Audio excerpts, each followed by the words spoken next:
Okay, sorry about that. My space ran out on my camera, so this is going to be part 2 of my vasectomy reversal success story / live positive pregnancy test. I can't talk this morning. So where was I? Oh yes, I had started charting, but I forgot to add like this really big important part, so I want to add that. From the beginning, my husband had said that he'd get the reversal done, but that's going to be it, and I agreed. We're not going to do any type of fertility stuff, IVF, or anything like that. We're not even going to do the semen analysis because, for one, he didn't want to come in the cup. And 2, what's the point, because we weren't going to do anything anyway, so we decided not to do that. So I started researching, and I found out that women actually look at the semen under a microscope, and I was like, wow, okay. So I got a microscope.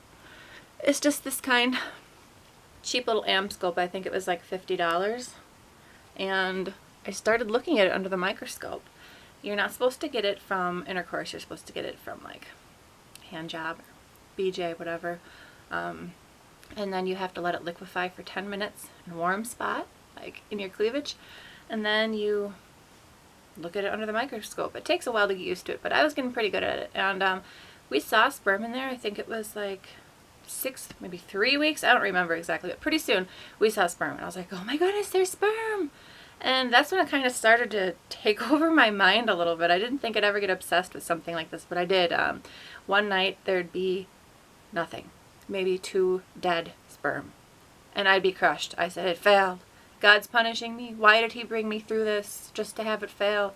And then 2 days later, there'd be tons of them. And it did this over and over and over again.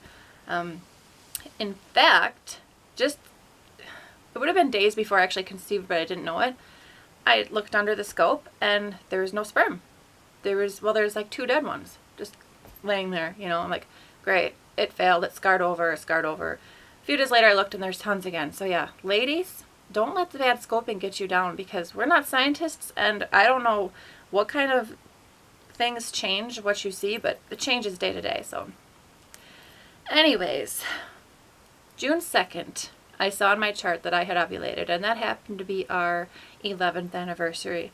And of course we had a romantic evening, and 4 days later, or 4 or 5 DPO, days past ovulation, I was getting ready to go camping or something, and I kept feeling zinging little pokes in my ovaries. And I'm a symptom spotter. I'm like the worst symptom spotter, but this was something I'd never felt before. I can't compare it to my last 2 pregnancies because that was a long time ago, and I was just in a different place and not even really paying attention.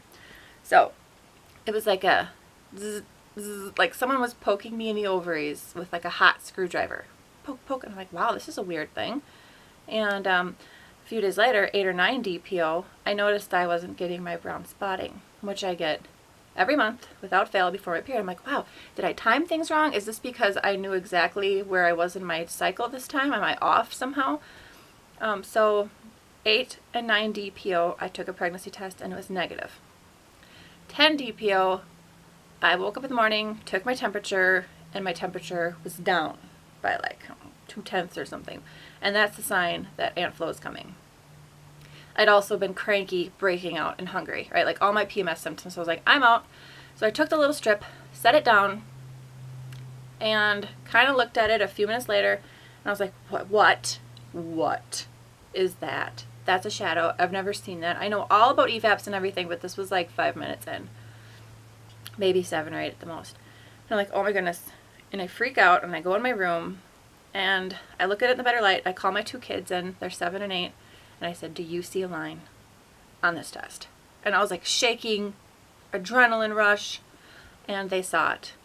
And I was just, I mean, I know it sounds cliche saying I thought I was dreaming, but this is the most in my life that I have ever really not known if I was dreaming or not, because I've had this dream so many times. I look at the test, it's positive.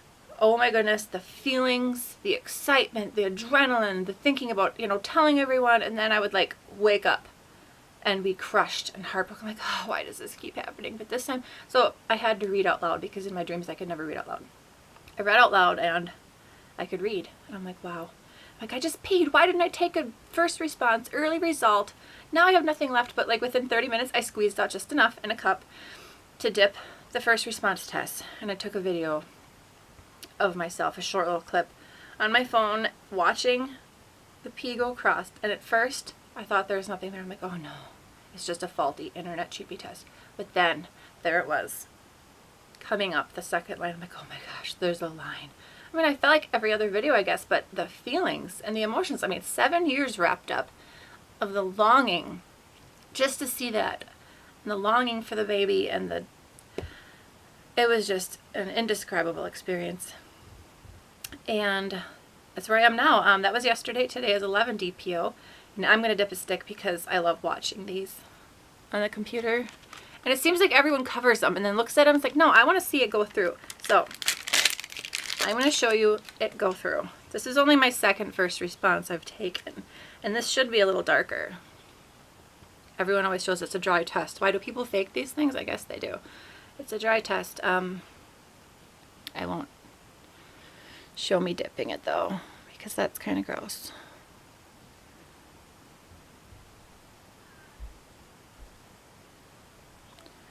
Okay.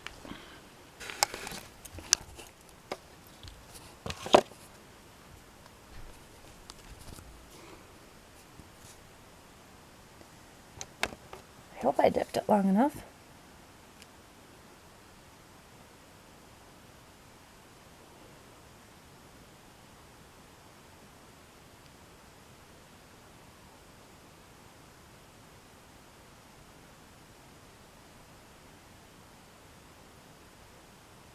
So my kids knew right away. Then I told my sister, then I told my mom.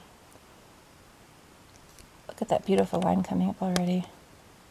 My husband was in shock because he didn't think it was going to happen this soon. I mean, from what I was seeing scoping, I was like crushed every other day because the sperm looked so terrible.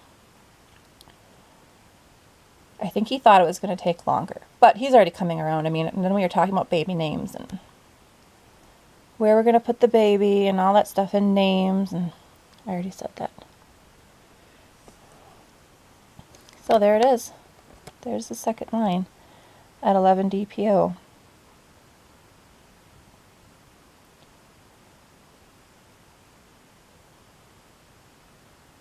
I took a digital too. Okay, so my space is about to run out again.